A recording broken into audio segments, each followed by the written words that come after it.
Dragi prijatelji i neprijatelji, moji današnji gosti su dečki iz punk benda, ili je punk čisti, ili je punk pop, to ne znam, gužva u 16 Za početak vas molim da se predstavite koliko je svira i koju vrstu punka svirate, jer ima danas toliko vrsta svega da ni sam više ne znam ono.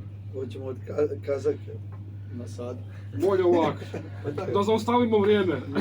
Muto pjevam u gužvi u 16. Dobro, dalje. Ja sam Hrca Hrvoje, novi basist. Nemoj se srami, slobodno, Hrcić. malo glasnije pričaš. Sviram bas.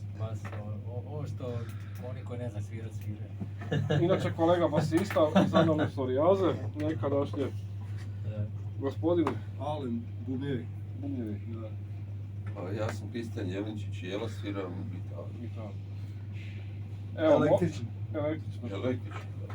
I druge verzije. Aha.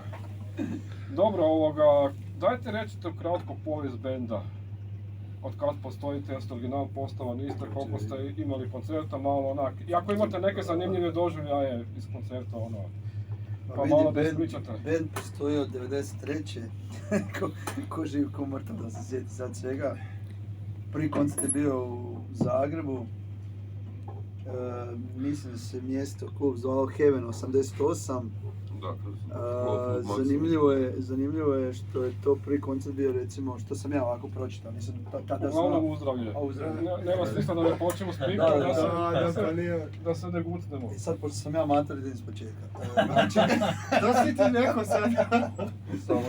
O čemu je riječ? Da, 93. Ne, nakon Oni mene mobiliziraju.